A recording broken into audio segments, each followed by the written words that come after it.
right, let's talk comics that came out the week of March 27, 2019. Every week, I read a whole bunch of comics and I break down the story for you. I show you images from the comic. I tell you my thoughts on it and I give it a score out of 10. In the description for this video, you can find a timestamp to when I talk about each specific comic. I also post all the individual comics individually, separately after this video. This week was really excited to talk about Detective Comics, so I already posted that, but I'm going to be splicing that into this video. So let's start with my pick of the week, and that book is Shazam #4, written by Jeff Johns and art by Dale Eaglesham. So I just saw the Shazam movie. Absolutely loved it. Watch my video review of that, link in the description. So I was very excited to dive back into the world of Shazam in this comic, and this comic is super fun. There was lots of good books this week, but this one, it was my favorite because I absolutely love the art, and I love just the pure fun that is in this Shazam world and all of these crazy different lands they are in. So let's dive into the story of this issue. So we're following a few of the different sort of Shazam family members. We're in the Wildlands, which is like this world where there's all these animals and they're like people. And we have Freddy and Darla, and they are there. But Freddy and Darla, they are arrested by the police, and they are eventually paraded into the city. And the people in the city are kind of weirded out by this because they haven't seen humans in a very long time. Then we're into another land, the Fun Lands, and there we see Billy Batson, and he's talking with this King Kid character, which we've been introduced to the last few issues. And King Kid, he stays a kid forever. He has that ability. And he's created this fun world for kids. It's kind of like a carnival. It's a really good time. But when the kids in this world turn 18 and they are officially adults, King Kid turns them into slaves and he sends them underground, and they keep the fun lands going, sort of creating stuff for all the kids.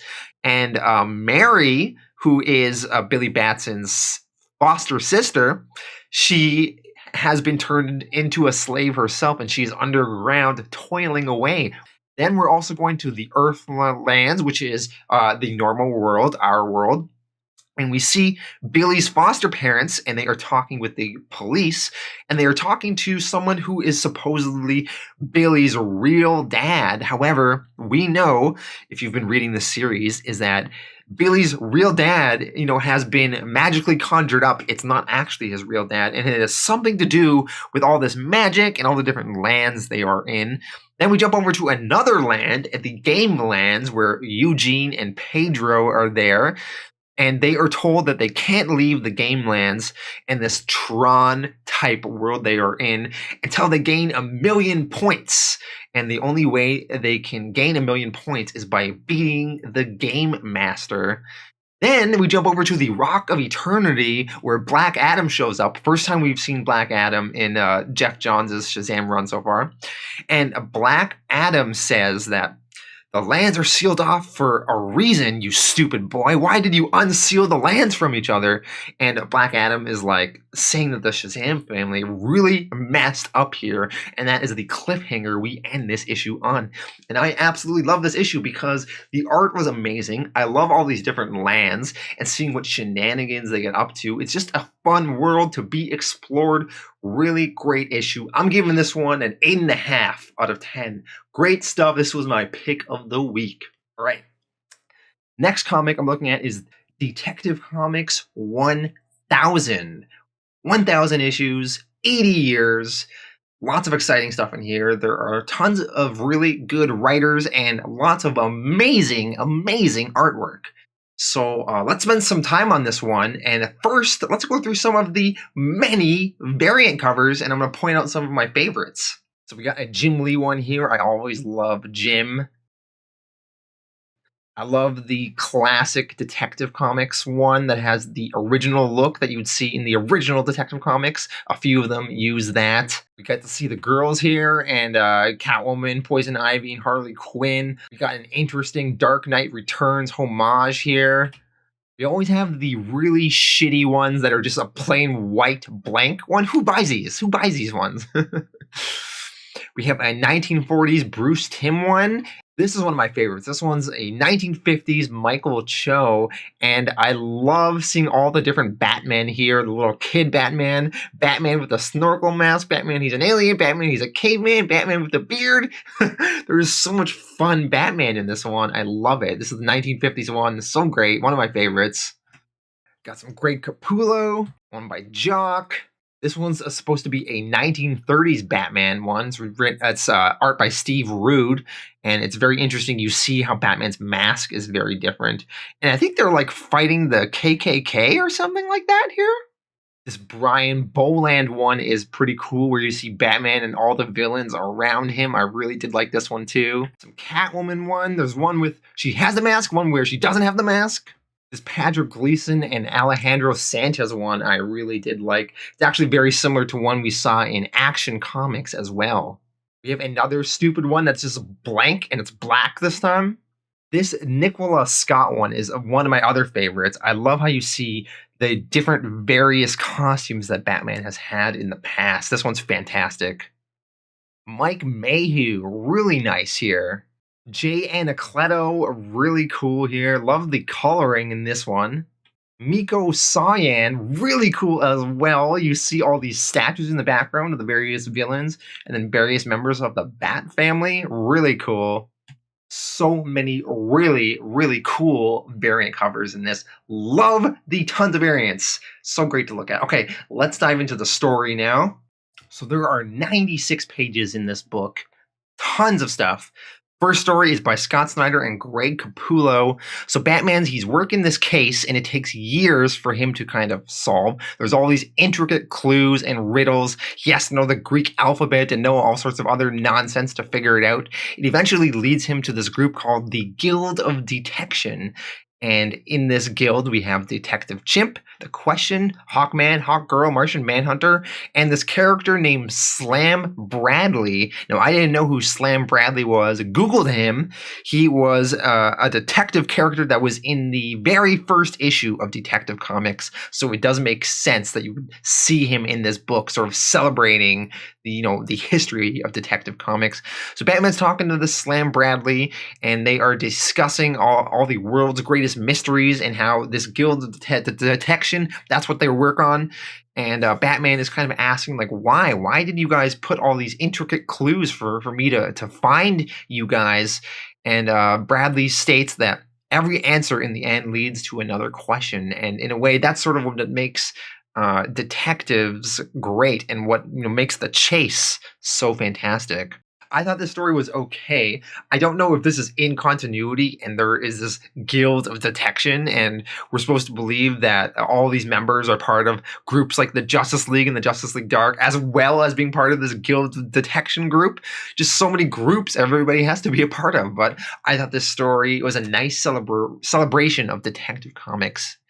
Next story is by Kevin Smith, art by Jim Lee. Jim Lee is one of the best artists in the biz, and I thought the artwork looked fantastic, really helped accentuate the story. So this one, Batman is undercover as Matches Malone. He goes to this pawn shop where this guy is selling all these collectibles of like Gotham City villains and like all of their tech and what have you. And we go through a nice nostalgic trip down memory lane. We see this fantastic art. We see all these villains.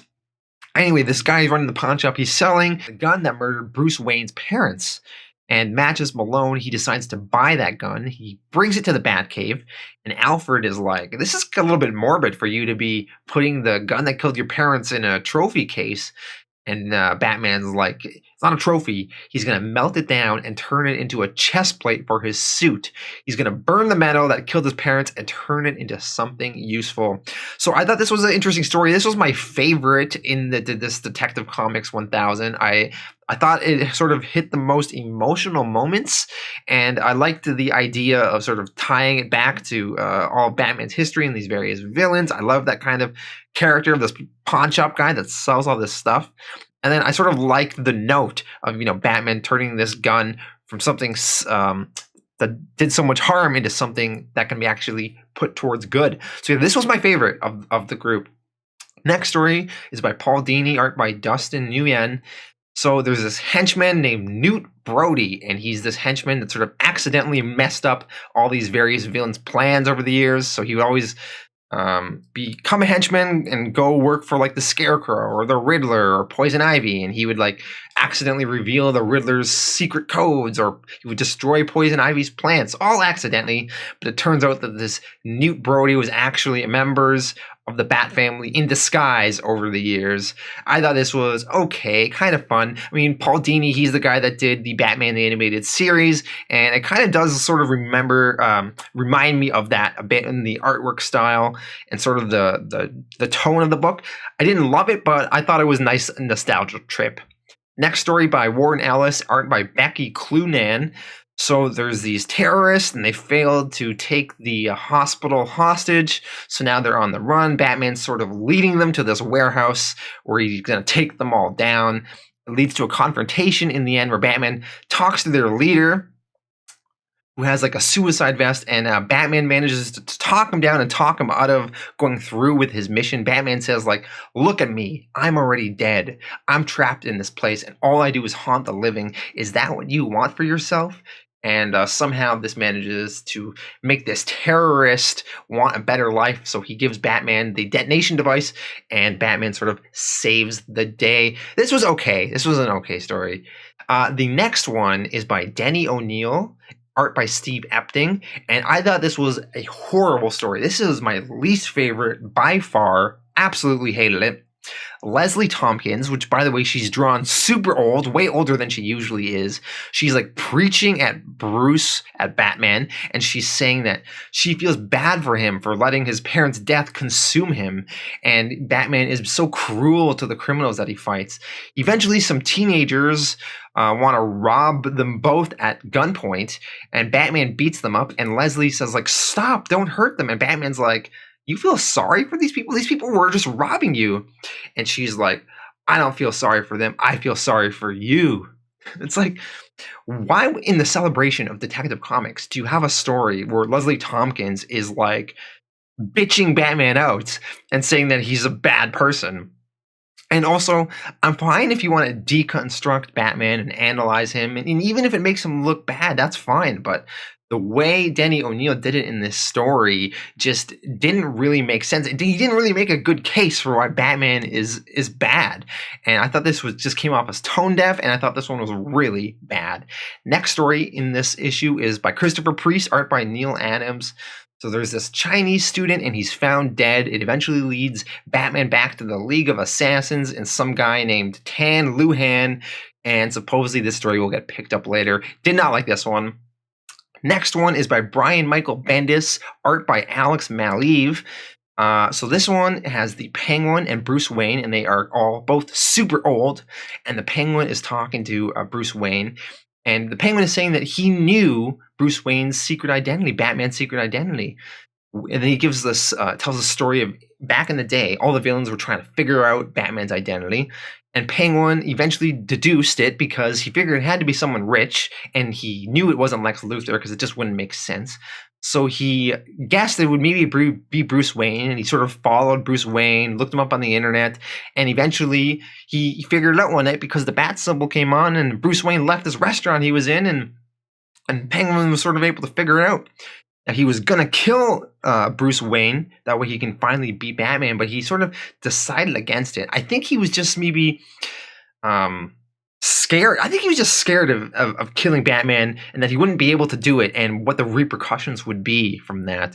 So he kind of never did it.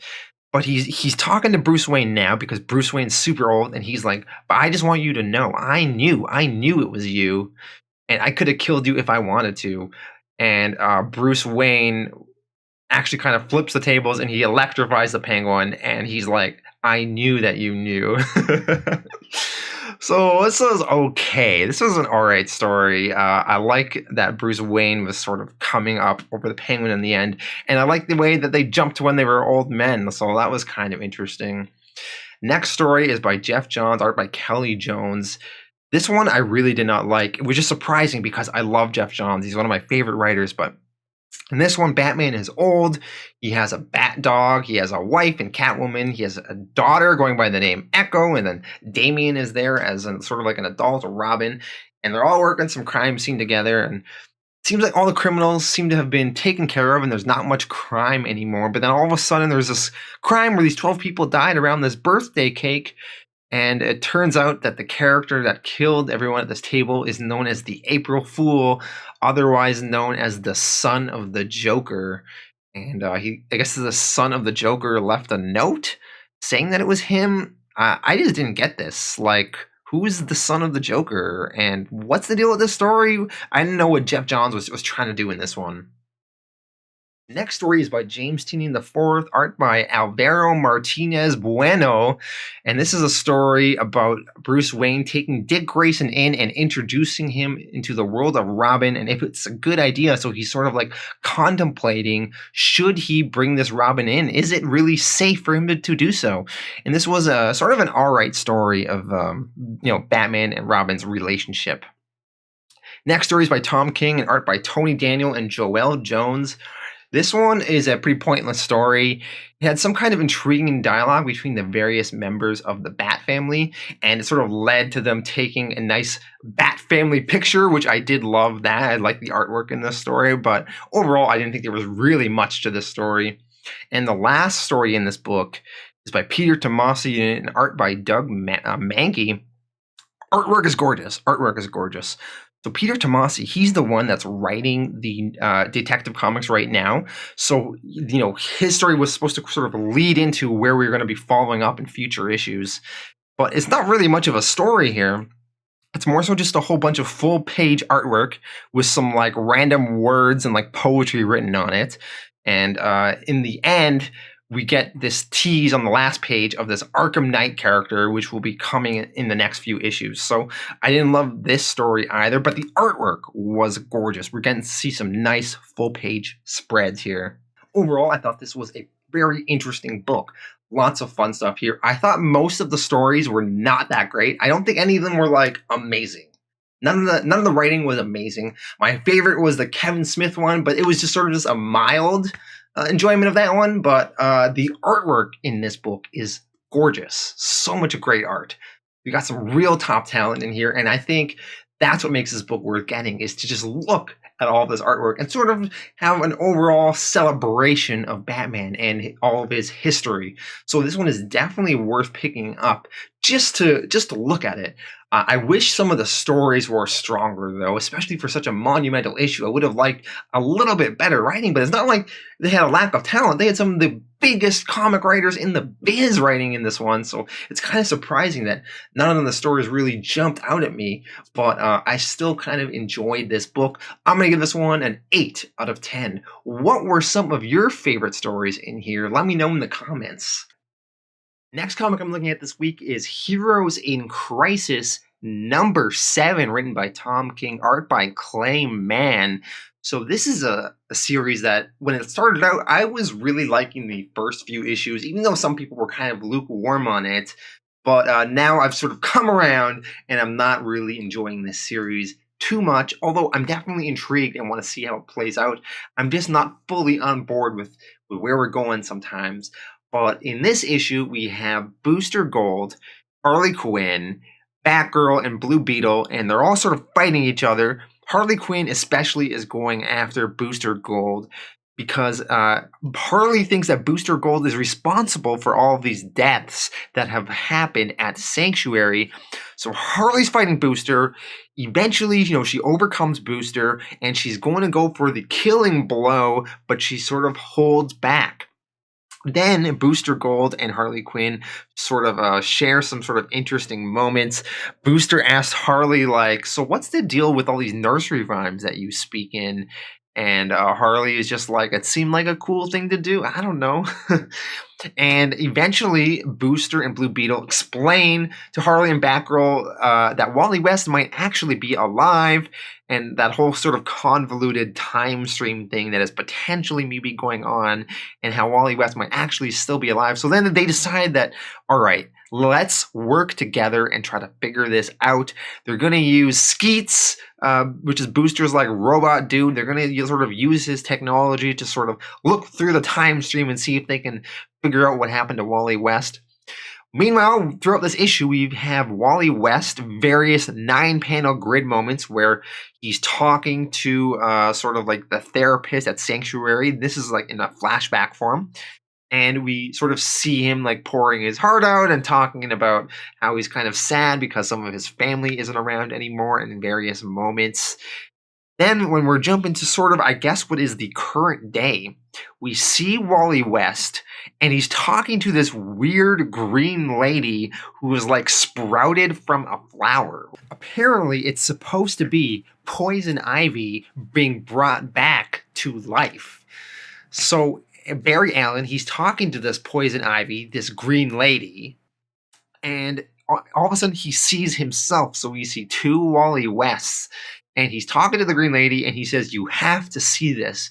And she says, "What will I see?" And he says, "You'll see my death." So, which is trippy, and I guess it has to do with this whole 5-day Wally West time jump or something. So I'm not so sure what's going on here, but I guess Wally West might not actually be dead. We'll have to see.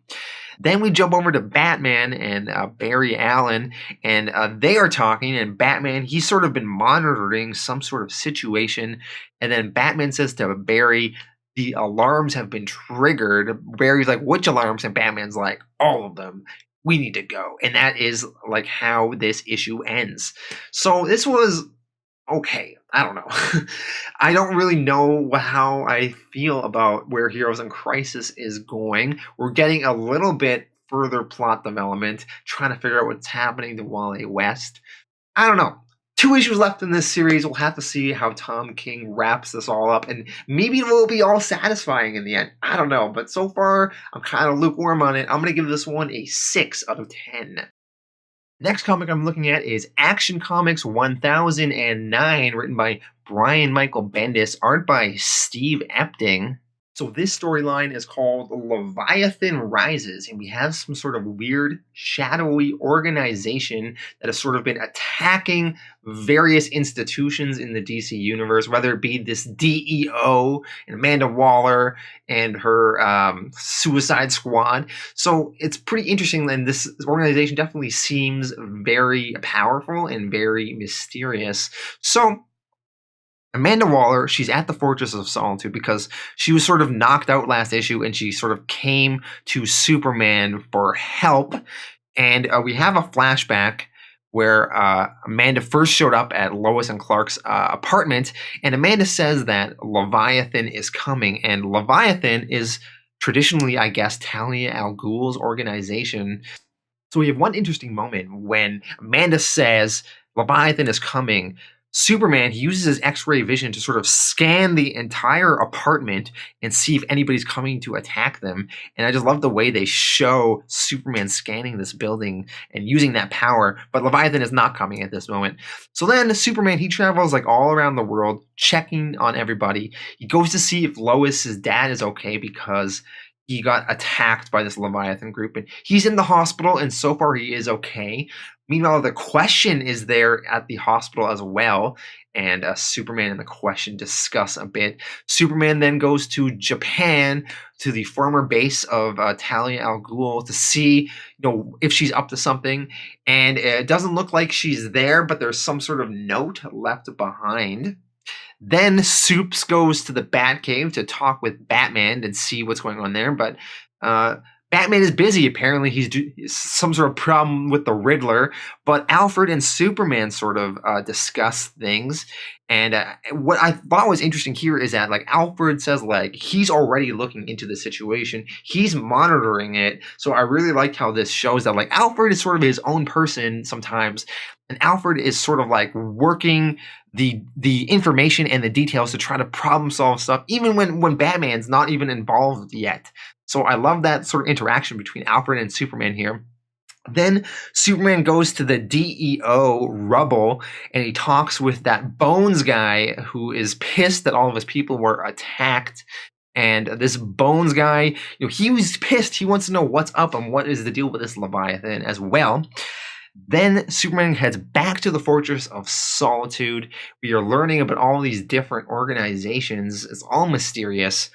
And we learn about this organization called Spiral, which is like this spy organization. And this is where it gets a little weird. Lois Lane talks to Clark, and she says that they should go undercover as Chaz and Andy, which I guess is an alter ego of Superman and Lois. And she pulls out this special kryptonite technology that for 1 hour gives Superman a beard and some curly hair and like changes his appearance. And then this issue ends with Superman talking to somebody, and he says, "Chaz Donan, agent of Spiral, reporting for duty." I don't know how I feel about Chaz, but this was an okay issue. I mean, I'm very curious to see how this whole Leviathan stuff plays out, and I guess I want to see what the deal with Chaz and Andy is. I don't know. I was mixed on this one. Overall, I enjoyed it more than I did not enjoy it. I'm going to give this one a 7.5 out of 10. Next comic I'm looking at is The Flash 67, written by Joshua Williamson, art by Christian Deuce. So last issue, we sort of got an origin for this trickster character, and I guess he's going to play into this issue.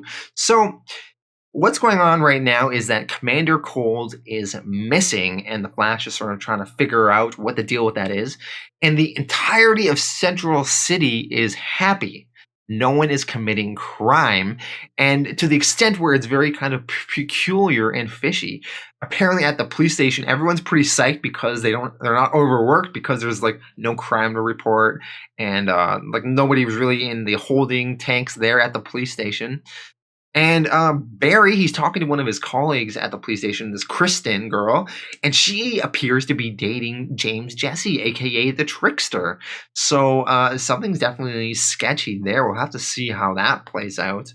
And then later on in the issue, Barry, he's talking to one of his other partners, this girl Burns, and he's asking her where Commander Cold is, because Commander Cold's missing, and it's weird. And she keeps brushing Barry off and just telling him, like, don't worry about it. Just be happy, Barry. Like, just ignore it. Forget about it. And Barry is like, no, I want to know what is going on here. And we sort of get a situation that reminded me of the movie Get Out, where the housekeeper is sort of like crying because it seems like she's like lying about something or brainwashed. And we see that exact look on this girl's face. And she starts crying and being like, no, it's all cool. And then she starts bashing her head in. So something is definitely up with her. She's definitely brainwashed in a way. Something is definitely affecting the entire city. This issue ends with the Trickster torturing Commander Cold, trying to get some sort of information from him. And I thought this was a decent issue. Like, there's lots of mystery, setting stuff up. I'm interested to know more about this Trickster character, what he's doing with Commander Cold, how everybody is brainwashed. I loved some of the sort of creepy moments where everybody seems to be under some sort of spell. So this was not bad. Not bad. I'm going to give this one a 7 out of 10. Next comic I'm looking at is Dial H for Hero #1, written by Sam Humphries, art by Joe Quinones. And I've never read a Dial H for Hero book before. I guess the basic concept is that these regular people, they use this magical phone, and then they get turned into whatever superhero that they make up in their head, and they get turned into that hero for like an hour or something, and it helps them get out of a weird situation. So in this issue, we're introduced to this character, Miguel, and he is a kid, and we get a little flashback when he was a kid, he almost drowned, and Superman saved him, and then ever since then, he's sort of idolized Superman. But then, as he's gotten older over the years, his life is pretty ordinary, but eventually his parents died. We don't know how they died yet. And he is now working with his uncle in his uncle's Mayo food truck. And we have some funny scenes of him working this really shitty job of this weird mayo restaurant where like everything is mayo and everything is made out of mayo. And while he's working this food truck, he sort of meets this cute, rebellious girl that is there. And as we jump later on in the issue, all of his friends are by this gorge, and they want to jump off this ramp and jump the gorge. And this Miguel kid decides he's gonna do it, which is really stupid because this gorge looks pretty big, and there's no way he's on his like little bicycle he's gonna be able to jump this gorge. But he attempts to, and all of a sudden he's falling to his death because of course he didn't make that jump. He's falling to his death. And this is where it sort of gets weird, right? And this Dial H for Hero stuff starts coming into play. This weird, like, magic portal or something opens, and this magic red phone comes out, and he picks it up, and he, like, dials it. And then all of a sudden, we just see these various people in the DC universe. We see Robin, Lobo, some sort of gorilla, and Harley Quinn, and Alfred, and they all get the number 4, which is the letter H if you dialing a phone. They'll get the number 4 imprinted on their forehead. And then Miguel imagines himself as this superhero called Monster Truck Man. And we sort of get a little origin of Monster Truck Man. And I guess as he's transformed into this Monster Truck Man, it sort of saves him, and he has managed to get out of this gorge. And then he all of a sudden comes through. He's no longer this Monster Truck Man, but he has been saved. And he winds up back at his uncle's food truck, not really remembering exactly what happened. That cute rebellious girl is there, and she has stolen the Mayo food truck, and she tells Miguel to jump in. Miguel does so. They're driving away. The police are chasing after them, and all of a sudden that like magic phone is on Miguel's lap, and it begins to ring. Miguel picks it up, and the voice on the phone says, "I am the operator calling you from the Heroverse. I need your help. The device you hold is extremely dangerous. You must protect it. The agents of Thunderbolt will go to any lengths to get their hands on it, even if it means your death." Overall, though, I'm kind of mixed on this issue. I was digging this Miguel character and his whole personality. I liked the Mayo food truck and some of the fun moments there, but the Dial H for Hero concept was a little bit kind of out there for me, and I don't know if I'm fully on board with the craziness of that. I also don't think Sam Humphries really explained the rules of this Dial H for Hero phone that well in this introduction issue, so I'm just kind of mixed on it and not fully on board on the premise. So I'm going to have to give this one a 6.5 out of 10. Not the worst. I'm curious to check out issue 2 and see if it helps draw me in a little bit more. But as a debut issue, this just didn't really fire all the right notes for me. Freedom Fighters number 4, written by Robert Venditti, art by Eddie Barrows. So we are on this Earth X. Nazis have taken over the world, but the Freedom Fighters are like these American rebellion group of heroes that are fighting back to take these Nazis down, and they're starting to gain some ground. And in this issue, we pick up and we see a Mount Rushmore in America, except the presidents are replaced with these evil Nazis on it. And I thought this particular page looked really cool. The artwork in this book by Eddie Barrows is pretty sweet indeed, I must say. Okay, so the Freedom Fighters, they are fighting these Nazis secretly underground, and they blow up this Mount Rushmore. They almost kill this Hitler Jr. It's like Hitler's kid, and now he's the new leader of these Nazis. And Hitler and the Nazis, they are frustrated by this attack, as well as there was this hack the Freedom Fighters perpetrated last issue that they still don't know the full ramifications of that. And now, finally in issue 4, we have this Uncle Sam character, and I guess because the Freedom Fighters are sort of starting to make some ground, and Americans are starting to believe again, Uncle Sam, I guess he's able to get powered up and sort of come back to life from the grave. So Uncle Sam comes back to life, which I'm very curious to see some of this Uncle Sam's power set. And so it's pretty badass. We get to see him in a little bit of action again. And that's how this issue ends. So I thought the story was progressing a little bit slow, but we got Uncle Sam back to life. We got some pretty cool artwork. We got Mount Rushmore blowing up. So overall, this is kind of a fun time. I'm gonna give this issue a 7.5 out of 10.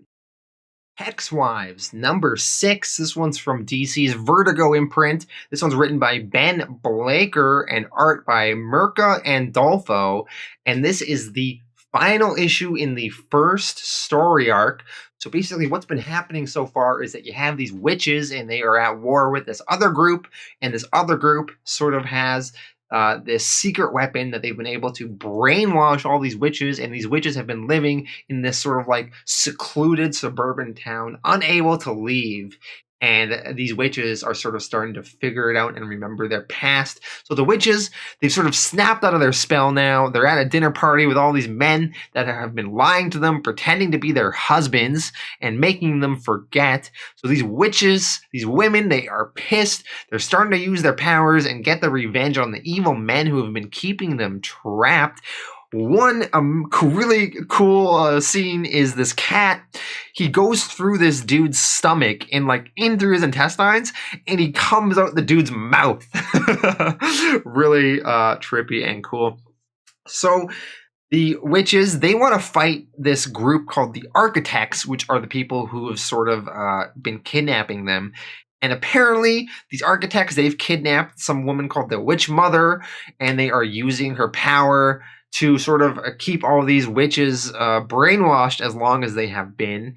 One of the main guys that has been sort of keeping these women trapped here, and he's been the fake husband for one of these witches, he offers to be their ambassador for these Architects, sort of to save his own life, and he's willing to sort of negotiate with these witches so they'll spare him. And the witches sort of agree, so this guy is going to lead these witches to this Architect, and the ladies are leaving this fake suburban town. They burn the place down, and they head through the fire at the end of town, which was the reason they couldn't leave the town, and they walk through it, and sort of the last page is like pretty badass with them walking through the fire. This was an okay issue. It was pretty fun seeing these witches able to strike back against these men, and these men to get their comeuppance. I don't know how on board I am with this series in the long run. I don't know how long they're planning on going with this, but this was an okay first story arc. We are sort of just introduced to this world, and we've had these women trapped and sort of stuck in this one area, and now we're finally going to get to see these women out there in the wider world and see them explore that and see this war that they are in with this other group sort of escalate. So that could be pretty fun. So this was a decent issue. I'm going to give it a 7.5 out of 10. Next book from Marvel Comics. This one's called Amazing Spider-Man number 18, written by Nick Spencer, art by Humberto Ramos. So this is part of the Hunted storyline, where Kraven the Hunter has captured all of these animal-based villains, and he's trapped them in Central Park, and they're all under this big dome, and they've also taken Spider-Man hostage, and he's in Central Park as well. And last issue, there was all these Kraven robots attacking everybody. So finally this issue, we're going to get some explanation for some of that stuff.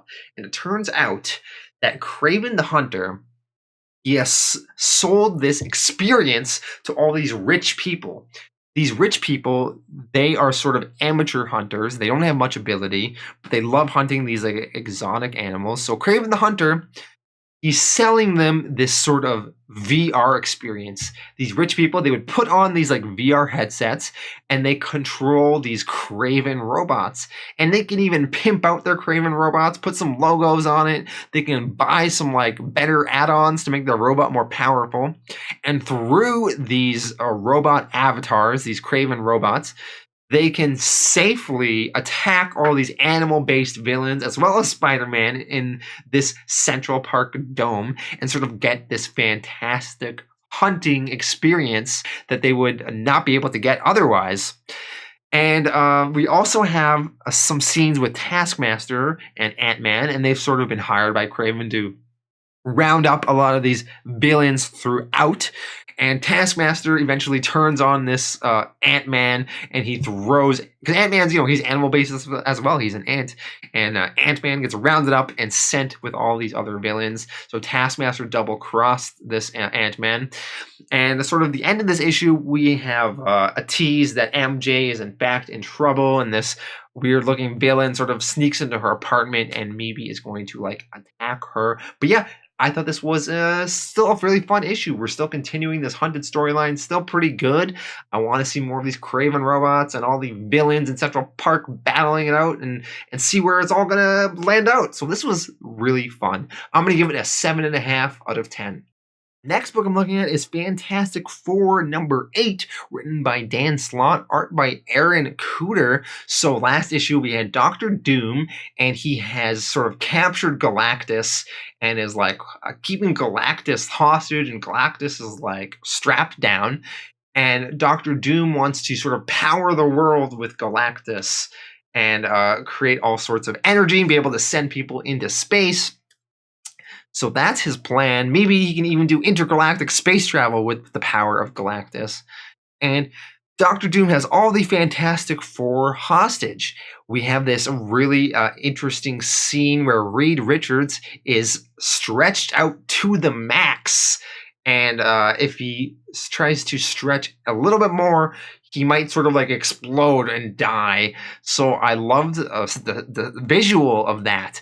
We also have the Thing, and he is being held by all 4 joints, so his arms and his legs. And if he busts out, Dr. Doom has rigged it in such a way that if the Thing busts out, he will kill all the other Fantastic Four members that are being held, because it's sort of these pulleys will connect all the other rooms the Fantastic Four are in. Johnny Storm is in some sort of liquid tube blocking his flame ability, so he's stuck. And Sue is stuck in some sort of containment area where she can't seem to use her abilities. Meanwhile, we jump over to the kids. We haven't seen them for a bit. Franklin Richards, he has this bad dream about how all these universes he created over the last year and few months, all these universes he created, he's doomed all those creatures that he's created to death, and has maybe sort of those deaths are maybe haunting him, so he wakes up from this bad dream. And Franklin decides to sort of run away from this place he's staying. He's staying with Aunt Petunia, which is the Thing's aunt, as well as Alicia Masters, the Thing's now wife. And Franklin Richards is kind of a dick to Alicia as he leaves the house. Then jumping back over to the Fantastic Four and Dr. Doom situation there in Latveria, Doom was of course gloating, and he's taken over the TV broadcast and is broadcasting his message to the world, sort of explaining what he's done, how he's captured Galactus and is harnessing Galactus's cosmic power. And Sue is sort of able to somehow use some of her ability, and she creates some sort of transparent force field around Doom that makes his mask and costume invisible. Which I don't know if she really had this power, how it works exactly, but whatever, let's go with it. So Dr. Doom's costume is now invisible. The whole world can see Dr. Doom's messed up face, and they can probably also see him naked, I assume. And Doom would not be happy about this. And right now, he's broadcasting this message to the world, and now the world sees his messed up face. And that's how this issue ends. So I thought this was okay. This was some pretty fun stuff. I liked the Reed Richards being stretched out. I love how all the Fantastic Four were being held captive. You have Dr. Doom in this. You have Galactus in this. What more do you want in a Fantastic Four book, man? This is everything you would need. I'm going to give this one an 8 out of 10. I thought it was really fun. Want to see what happens with Doom, if he's going to be really pissed now, what Doom's plan is going to be further, how Galactus is going to be free. Lots of interesting stuff in this storyline. Next comic I'm looking at is Daredevil number 3, written by Chip Zdarsky, art by Marco Checchetto. This was a really good issue. So we have Daredevil, and he is having the standoff with the police. They are there to arrest him. And we have this great scene with the Kingpin. He wants to go watch Daredevil get arrested because he says He's spent so much time writing the script to Daredevil's misfortune and knowing like all the angles of how to take Daredevil down. And for once, he's not involved in this. He can just go and watch and be surprised for once in his life with his interaction with Daredevil. And he can go and enjoy himself at Daredevil's demise. So I really thought that was a fun moment with the Kingpin. So all the cops are surrounding Daredevil. They want to take him down. And there's this new tough cop, this new cop in town who seems really motivated and he seems really by the book. And he wants to take Daredevil down. Some of the other cops are a little standoffish. They sort of are on Daredevil's side. They really sort of trust Daredevil and really sort of believe in him. They feel a little conflicted with taking him down. But this tough as nails cop, he sort of has a confrontation with Daredevil. They actually have a like punching fight, which I thought Daredevil would win with this fight, but the cop actually wins Daredevil in a one-on-one fight, taking him down. So this is really a tough cop. They're bringing Daredevil to the cop car. And all the other cops are like, don't remove his mask until we get to the police station. I know you want to, but like, got to treat Daredevil with respect, so they don't remove the mask. Seems like Daredevil is in a really dire situation. All of a sudden, before the cops are about to leave this scene, gunfire starts firing. There's this machine gun on this rooftop we see, and it is spraying bullets down on everybody. And we see that tough as nails cop, and he sort of gets knocked out, and Daredevil gets taken out of the cop car. And when he comes through, who is there? Who is the person that saved Daredevil? It is the Punisher. Woo, I love that cliffhanger. Love anytime the Punisher and Daredevil meet. I thought this was an amazing issue, a really fun time, amazing art. This is great. I'm going to give this one an 8.5 out of 10. Next comic I'm looking at over at Dark Horse Comics. This is Black Hammer Age of Doom number 9, written by Jeff Lemire, art by Dean Ormston. So this Black Hammer universe, we have all of these heroes, and they used to be trapped in sort of that whole farm village world. And now they're sort of like back in what we think is their main universe, but their minds appear to be wiped. So what's going on here, right? So on this world, we are following this girl, Lucy, and she is Black Hammer's daughter, but she doesn't remember anything. And she is talking to this guy, Talkie-Walkie, who is like this weird cyborg robot character. And everyone's mind has been wiped, but apparently Talkie-Walkie, because he is a machine, I guess his mind wasn't able to be wiped. So Talkie-Walkie's talking to Lucy, and he's like, Lucy, if you find your dad's hammer, everything might come back to you. And of course, Lucy doesn't know what this guy's talking about, but we're jumping over to some of our other heroes. We got this Barbalian guy, and he's on Mars, and his lover has been killed by all these other Martians, and Barbalian goes to get his revenge on these killers.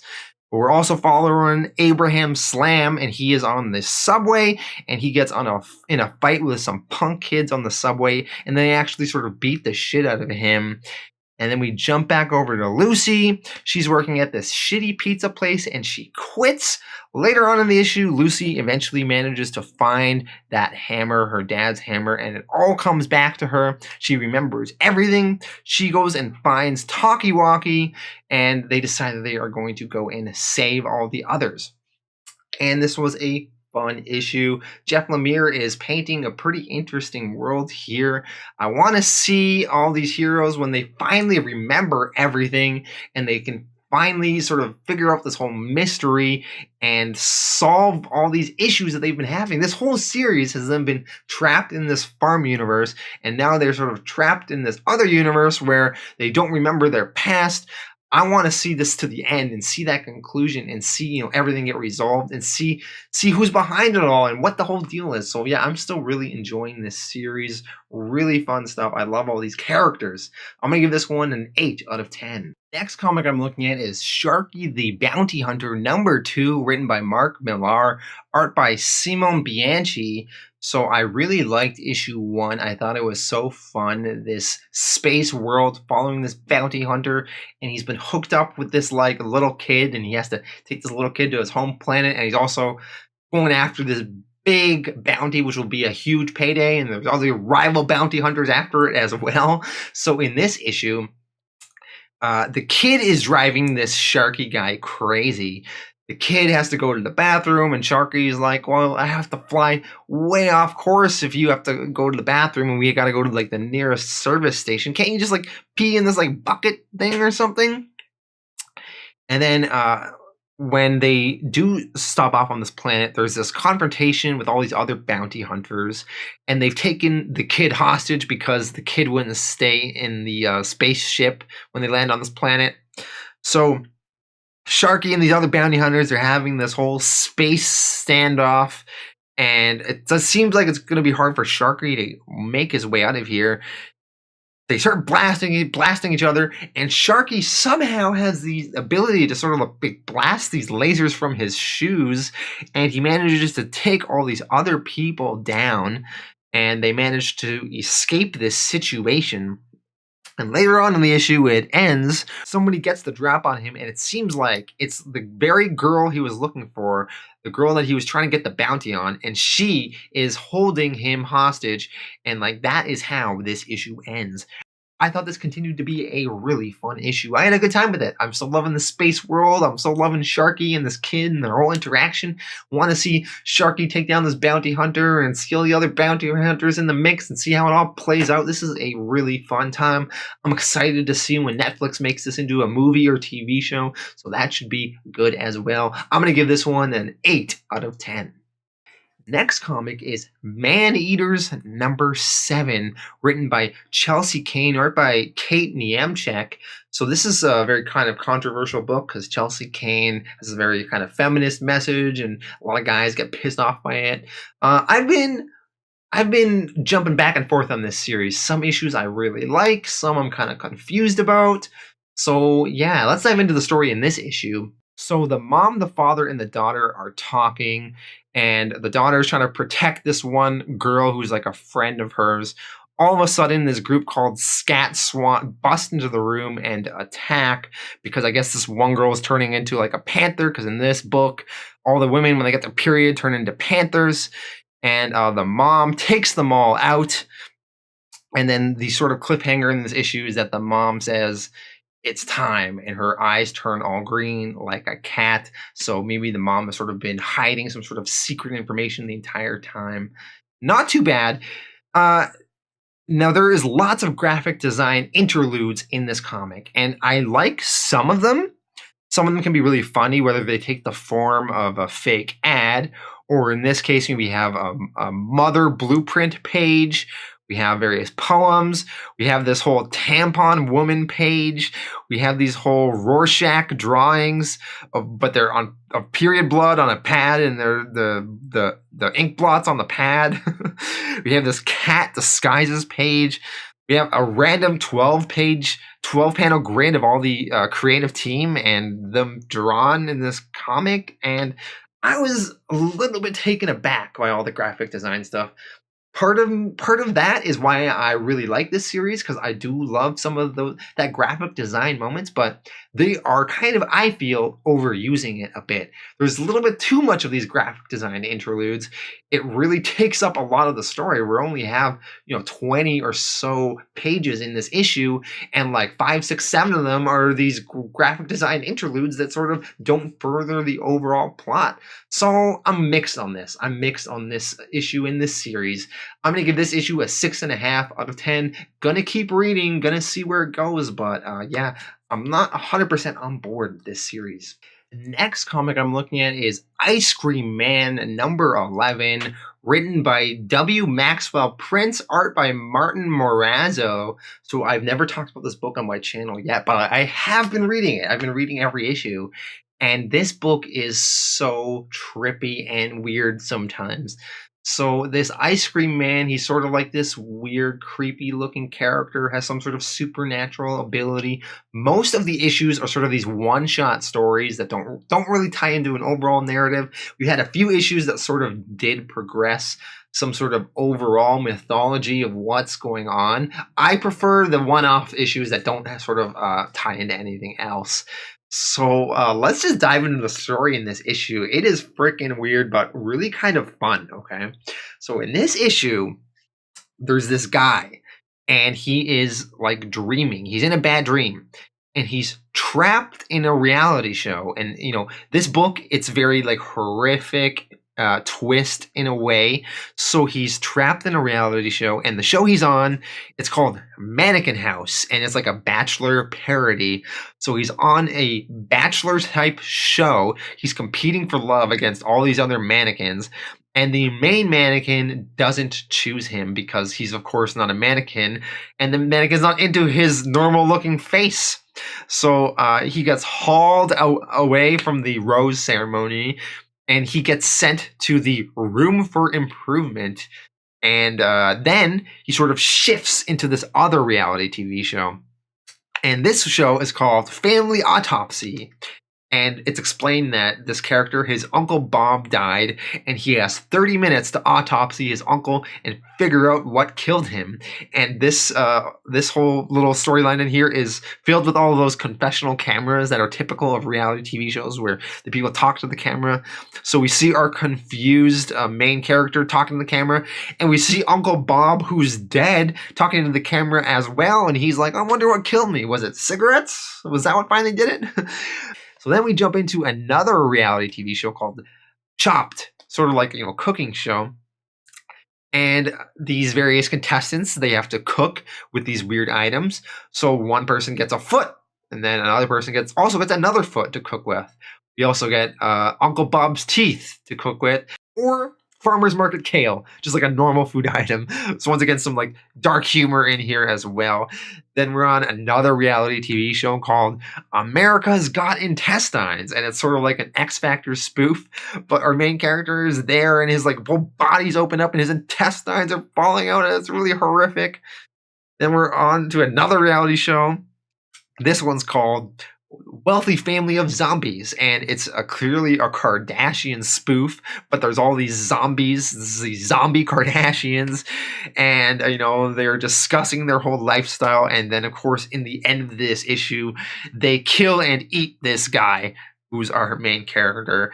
And that's sort of how this issue ends. We sort of jump back to the real world where, this guy, we see his family, and, he's not there anymore. And they're sort of like, where is he?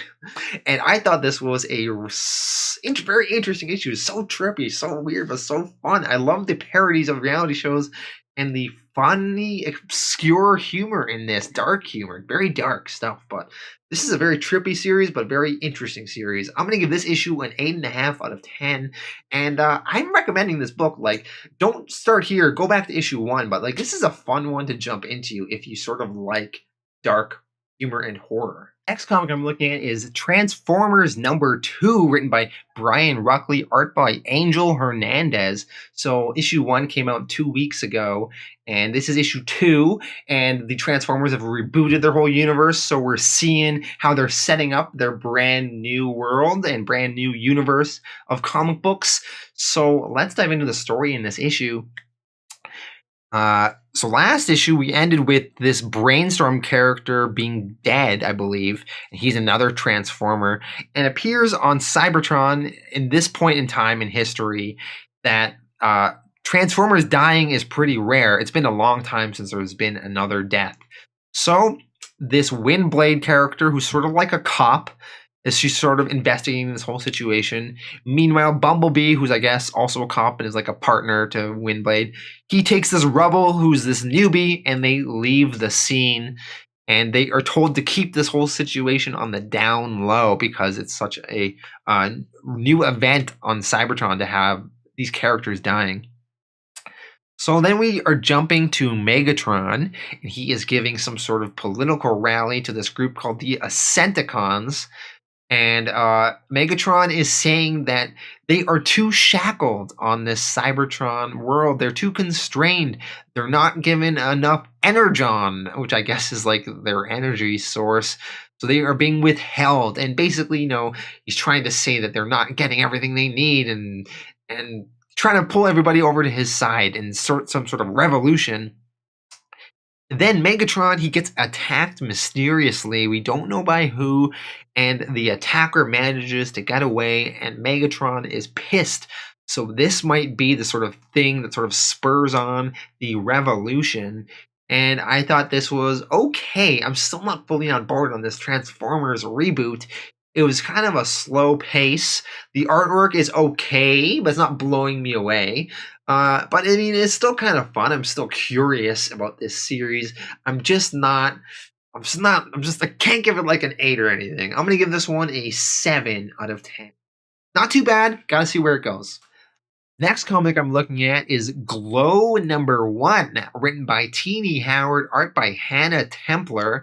So, Glow, the Netflix TV show. I decided to check out IDW's version of that. Apparently they bought the rights to that for some reason, and they decided to make a comic book. I went into this with really low expectations. I like the Glow TV show, but I don't really know if I need a book on Glow. But let's talk about the story in this issue. So the Glow ladies, they thought they had the weekend off, but there's this event called WrestleFest, and it turns out that they've been signed up for it. So they have to all travel like upstate to go to this WrestleFest, which is apparently like a real wrestling festival, where what these ladies sort of do is kind of jokey and campy, where they're going to go to a place where there's real wrestling with some really jacked dudes and stuff. So the girls, they're told that they have to pay their own way to this event because, some sort of ad sponsors have dropped out, and the money they make from this event, they'll be able to sort of make up the amount they lost from the ad sponsors or something. So all the girls have to come up with $75 to sort of pay for their bus and lodging up there. Some of the girls resort to some sort of silly turn of events to make money, like selling pop brownies or trying to win at a trivia night. But whatever, eventually they all manage to get on the bus and are on their way. When they arrive at this event, turns out that the event organizers has accidentally booked 2 female wrestling groups. They booked these Glow ladies as well as this other group where are these like legit lady wrestlers that are really built and really strong. And they are told that the Glow ladies are going to have to wrestle these other really tough ladies. And the Glow girls are kind of conflicted about this because they've never wrestled anybody other than themselves. And they're really nervous about it. And they're really scared about this because these other girls are huge. And that's sort of the cliffhanger we end this issue on. So I have to be honest, I really had low expectations going into this, and I really did not want to read a Glow comic book. I think it was completely unnecessary, but I actually had a fun time with this issue. I like the cliffhanger in this. I want to see these Glow ladies have to wrestle these other ladies and see how that plays out. So I kind of had a fun time with this book. Like, wasn't too bad. I might even check out issue 2 and see how this whole little story arc plays out. I'm going to give this one a 7.5 out of 10. If you like the TV show Glow, and for some reason you're dying for more Glow, check out this comic. If you haven't watched the show, then don't bother with this, because why would you read this? Alright, that is all the comics I had time to review this week. Let me know your thoughts in the comments. Like this video, that always helps me out. And subscribe if you have not. Also, check out some of these other videos.